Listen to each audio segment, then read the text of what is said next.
"Just sit quietly and let your brother speak," my mom whispered as the banker glanced at me like I didn't belong there. My brother leaned back, smirking. "She doesn't understand numbers anyway." Papers slid across the table, not toward me. Then the banker paused, looked up, and said my name. My parents froze. My brother's smile disappeared. "My name is Serena Caldwell.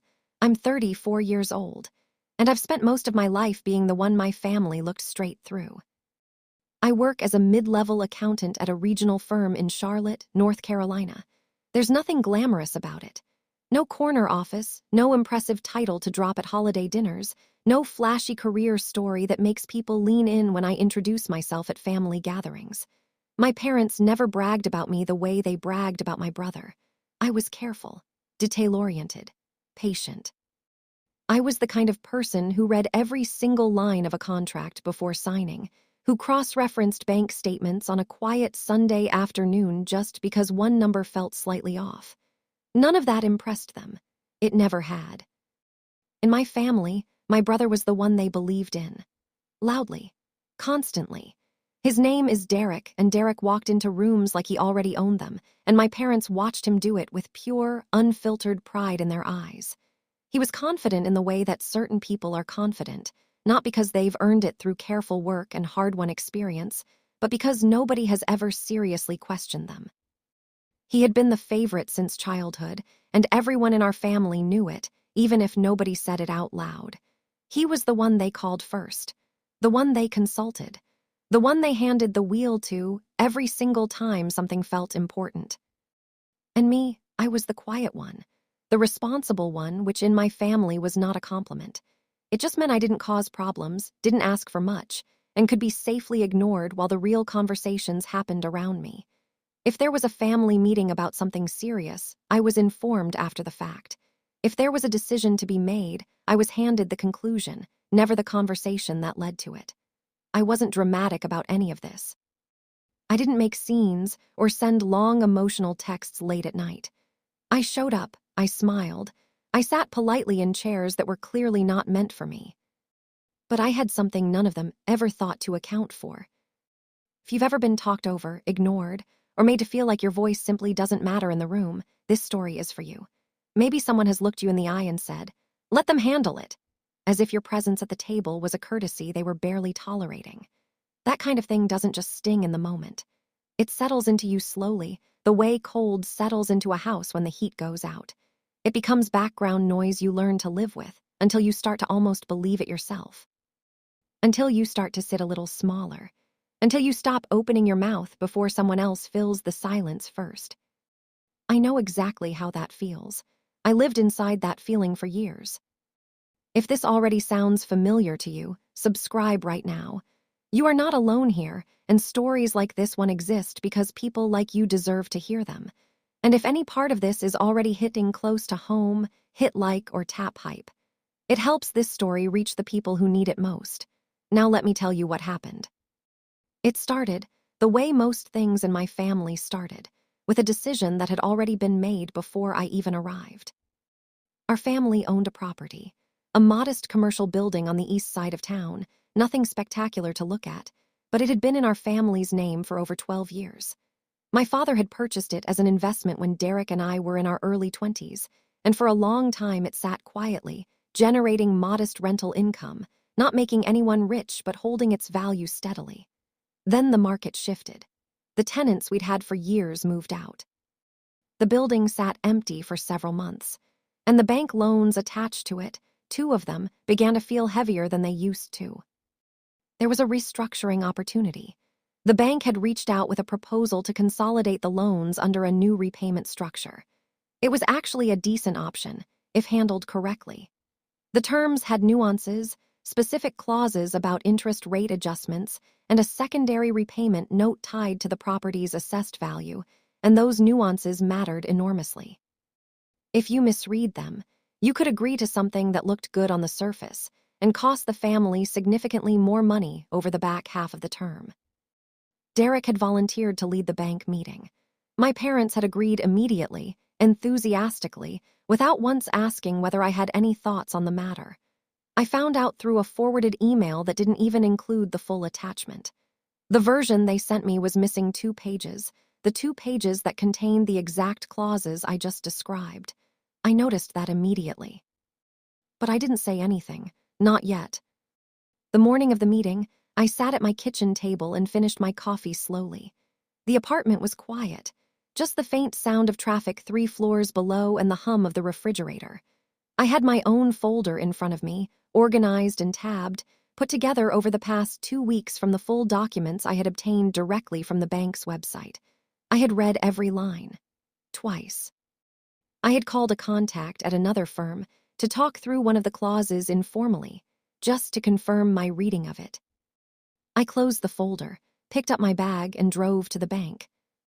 The bank office smelled like recycled air conditioning and fresh printer paper, that particular kind of corporate cleanliness that makes everything feel very official and very impersonal at the same time.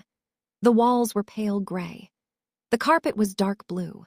A receptionist in a neat blazer led us to a conference room with a long table and 6 chairs, and a window that looked out over a parking structure. We sat down. Derek spread his folders across the table immediately, arranging them the way people arrange things when they want to look prepared rather than actually be prepared. My parents sat close to him, turned slightly in his direction, already oriented toward him before a single word had been spoken. My mother had dressed carefully for this. My father had his reading glasses in his front pocket, which he always did when he wanted to look serious. I sat across from them, slightly apart, a glass of water in front of me that nobody had offered. I had placed my own folder on the table quietly. Nobody asked about it. Nobody looked at it. The banker's name was Ms. Priya Anand. She was composed, precise, and clearly experienced. She had a calm way of watching people that I recognized immediately. The look of someone who has sat in many rooms with many confident people and has learned to wait patiently for the moment those people reveal they don't actually know what they're talking about. Derek started talking. He used big language, the kind that sounds deeply impressive if you don't know what the words actually mean in context. Loan optimization, asset leverage ratios, consolidated restructuring frameworks. My parents nodded along. Ms. Anand listened carefully, her pen resting still against her notepad. Then she asked a specific question about the loan structure, about how the secondary repayment note would interact with the new consolidated term. Derek answered confidently. The answer was wrong, not slightly wrong, not a rounding error or a minor misinterpretation. He had fundamentally misread the clause. His answer would have committed the family to a backloaded payment structure that added nearly 18 months of additional interest to the total repayment. I opened my mouth. Actually, I said, keeping my voice calm and even, the tiered repayment clause on the secondary note works differently. Under the proposed structure, the adjustment period triggers at month 36, not month 48. That changes the total interest exposure significantly.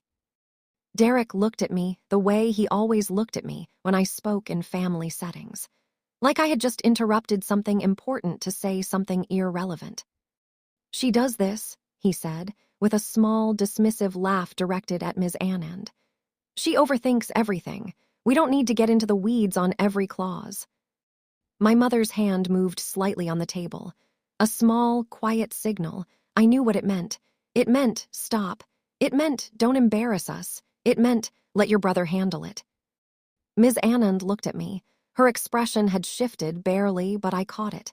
She said nothing and continued with the meeting, but she had heard me. After the meeting, in the parking lot, my mother pulled me aside while Derek walked ahead with my father. You made Derek look bad in there, she said. Her voice was low and controlled, the voice she used when she was genuinely displeased but didn't want to have a visible argument. I corrected an error, I said. You embarrassed your brother in front of a professional. Mom, he misread the clause. If Ms. Anand had processed what he said, we would have agreed to terms that cost us money. She looked at me the way she had been looking at me since I was about 12 years old. Not with cruelty, exactly, more with a kind of tired impatience. Like I was a problem she hadn't figured out how to solve yet. Derek has been managing things just fine, she said. We need you to trust the process. Don't come to the next meeting if you're going to cause problems. I drove home alone. The radio was off. I sat with the silence for a while, and somewhere around the third traffic light, I made a decision. I was done sitting quietly. Over the next 3 weeks, I started going through everything. And I mean everything. Derek had been involved in the family's financial management for almost 4 years by this point. He had presented himself to my parents as the capable one, the one with business instincts, the one who understood how money moved. My parents had given him broad access, the property account, a shared investment account my father had set up years ago, and a joint family savings account that was meant as an emergency reserve. I requested statements. Some I got directly from the institutions with my name listed as a co-account holder. Others I pieced together from documents my parents had forwarded over the years, the fragments I'd been handed without context. I built a spreadsheet, then another one. I cross-referenced dates, transfer amounts, and external account references. What I found made my chest tighten. There were transfers I couldn't explain. Not enormous, not the kind of thing that would trigger immediate alerts, but consistent. Small amounts moved at irregular intervals from the family savings account to an external account I didn't recognize. There were vendor payments from the property account to a management company that I had never heard of and could not find any contract for. There was a refinancing document, a small one, on a secondary asset that bore my father's signature but had been initiated through Derek's email address. I didn't panic. I sat with the data quietly for 2 days, making sure I wasn't misreading anything. I checked my own work 3 times. Then I called someone I trusted. His name is Walter Hinz. He had been our family's attorney for nearly 15 years, a quiet, methodical man in his late 60s who had handled our parents' estate documents, a property dispute years back, and the original purchase of the building. He wasn't flashy. He wore the same style of gray suit to every meeting and kept a small bowl of wrapped peppermints on the corner of his desk. But Walter was sharp. And more importantly, Walter had always treated me like someone worth listening to. When I was 26 and had spotted an error in a contract the family was about to sign, it was Walter who had taken my concerns seriously while everyone else brushed it aside. He had quietly pulled the document, reviewed my notes, and confirmed I was right. He had never made a big deal of it, but he had remembered. I called him on a Tuesday morning. He picked up on the second ring. "Serena," he said, "I was wondering when I'd hear from you." I told him what I had found. He was quiet for a long moment, then he said, "Bring me everything, all of it. Don't talk to your brother or your parents about this yet." I went to his office that Thursday. The room smelled like old books and something faintly like cedar, the kind of smell that makes you feel like the walls have witnessed serious conversations before and can hold another one. I spread my documents across his desk. He put on his reading glasses and went through them slowly, methodically, without rushing. After about 40 minutes, he sat back in his chair. "This is not nothing," he said. "I know. Some of this could have innocent explanations, but some of it," he paused, tapping one page specifically, "this vendor arrangement and this transfer pattern here, this needs to be looked at very seriously." We spent the next hour building a plan. Walter would contact the bank directly to request a formal account review under his authority as the family's legal counsel. I would continue organizing my documentation. We would request a second formal meeting with all parties present, framed as a standard financial review before any final restructuring agreements were signed. Nothing aggressive. Nothing that would put Derek on alert before we were ready. "Let them think you've backed down," Walter said, as I was putting on my coat to leave. I nodded. "That won't be hard, they already believe it." He was right. In the 2 weeks that followed, the family's behavior confirmed exactly that assumption. Derek called me once, briefly, to tell me that the bank meeting had gone well despite my interruption, and that the restructuring paperwork was moving forward. His tone was light, almost generous, the tone of someone who believes he has already won something and is being gracious about it. My mother sent a text that said, simply, "Glad you've let Derek handle things. Better for everyone." My father said nothing at all, which was its own kind of message. I read their messages. I set my phone down. I went back to my spreadsheet. I was not angry. I want to be clear about that. I had moved past anger somewhere around the second week of reviewing documents, somewhere around the moment I had confirmed the third unexplained transfer. What I felt instead was a very quiet, very focused kind of clarity. The kind of clarity that comes when you finally stop hoping people will see you and simply decide to show them. I prepared every document carefully. Walter prepared the formal legal notifications. Ms. Anand, it turned out, had already had her own questions about the account activity and was more than willing to schedule a full review meeting once Walter made the request through official channels. She had been watching closely since the first meeting. The follow-up meeting was scheduled for a Wednesday morning at 10 o'clock. I slept well the night before. The conference room felt different this time, or maybe I just felt different inside it. Same pale gray walls, same dark blue carpet, same window looking out over the parking structure. But this time there were more people at the table. Ms. Anand was present, along with a colleague from the bank's compliance department, a younger man named Thomas Reyes who had a very precise, unsmiling way of organizing his papers. Walter sat beside me, his gray suit, his peppermint in his coat pocket, his reading glasses already on. Derek arrived with my parents. He was dressed sharply, carrying his same folder, moving with the same ease he always moved with. He saw Walter and paused for just a half-second, the smallest crack in his posture, but he recovered quickly and sat down with a confident smile. "Good to have more people here," Derek said, pleasantly. "The more the merrier when it comes to getting this deal closed." Nobody responded to that the way he expected. Ms. Anand opened the meeting formally and explained that before any final agreements could be executed, a routine compliance review had flagged several items in the associated accounts that required clarification. She used careful, neutral language, the language of institutions that have learned to deliver serious information without unnecessary drama.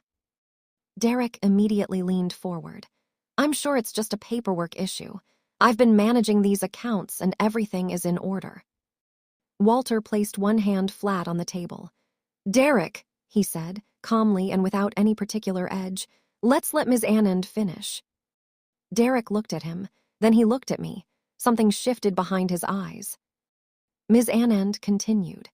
She outlined 3 specific areas of concern: the uncontracted vendor payments from the property account, the irregular transfer pattern from the family savings account, and the refinancing document that had been initiated without full account holder authorization. My mother made a small sound, barely audible. My father had gone very still.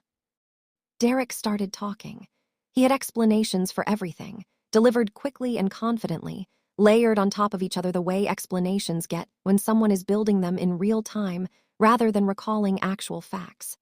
The vendor was a legitimate management service, informally arranged. The transfers were reimbursements for personal expenses he had covered on the family's behalf. The refinancing had been discussed verbally with my father. "Dad," Derek said, turning to him directly, "you remember we talked about that last spring at the house." My father looked uncertain, not because he was agreeing, because he genuinely didn't remember it, and Derek's certainty was making him doubt his own memory. I had seen that dynamic my entire life. I opened my folder. "The refinancing document was submitted on March 14th, I said.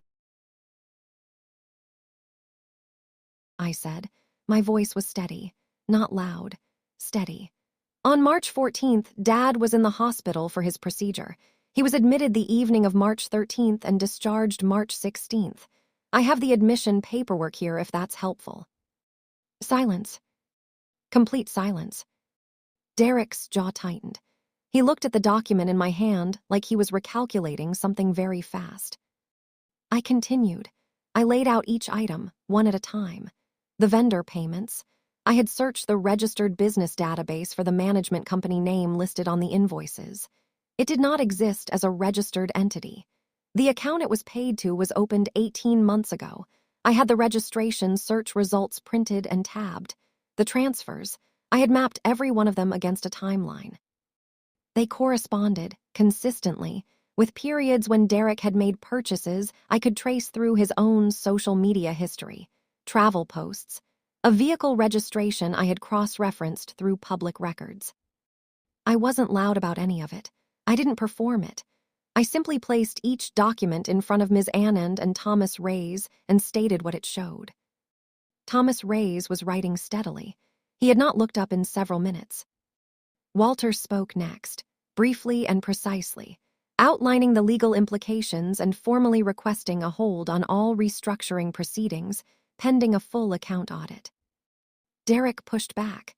He raised his voice slightly for the first time, calling the whole thing a misunderstanding, saying I had always had a problem with him, saying I was trying to sabotage a deal that was good for the whole family. He looked at my parents when he said it, the same move he had made our entire lives, pulling them back into alignment with him by reminding them of their loyalty. My mother looked at her hands on the table. My father looked at the document I had placed in front of Ms. Anand, the one about the hospital admission. He looked at it for a long time. Then, quietly, with a voice I had never heard from him before, he said, "Derek, did you sign that yourself?" The room was very still. The air conditioning hummed faintly overhead. Somewhere in the building, a phone rang and was answered. Derek said nothing. And that silence was the loudest answer in the room. The meeting ended with a formal audit request initiated by the bank. Walter filed the necessary legal notifications that afternoon. The restructuring was paused. Everything was put on hold pending a full review. My parents didn't speak much in the parking lot this time.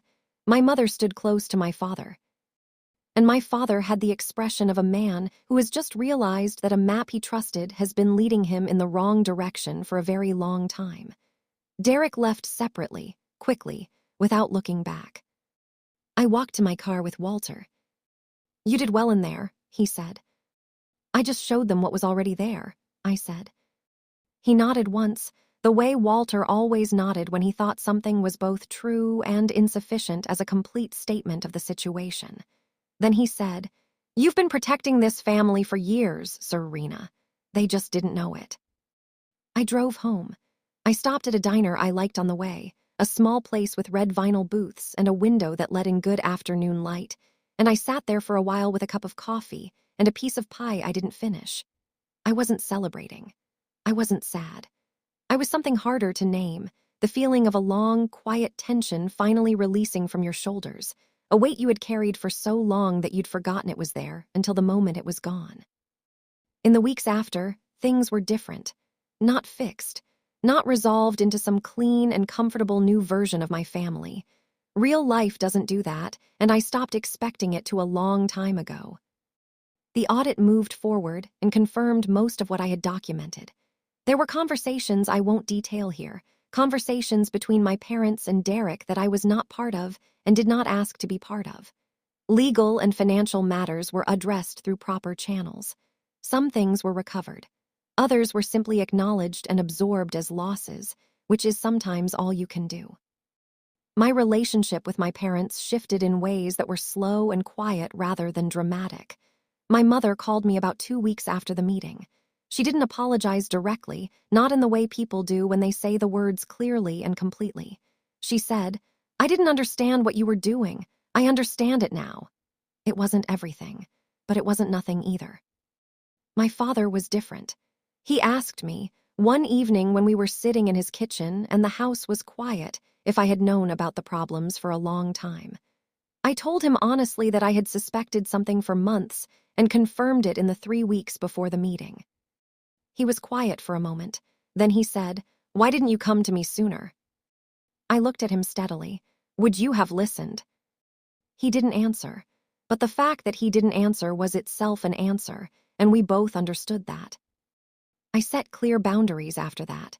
Not with anger, not with a speech, not with a list of demands. Simply with the quiet, consistent decision to no longer make myself smaller in order to make other people more comfortable. I stopped waiting for invitations to conversations I should have always been part of. I stopped deferring to confidence that hadn't been earned.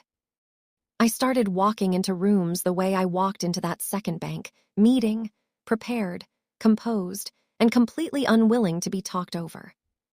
I'm still an accountant in Charlotte. I still work carefully. I still cross-reference things on Sunday afternoons when something feels off. None of that has changed. But something else changed. Something internal, something that's hard to explain to someone who hasn't experienced it, which is that I stopped needing them to see me in order to know my own worth.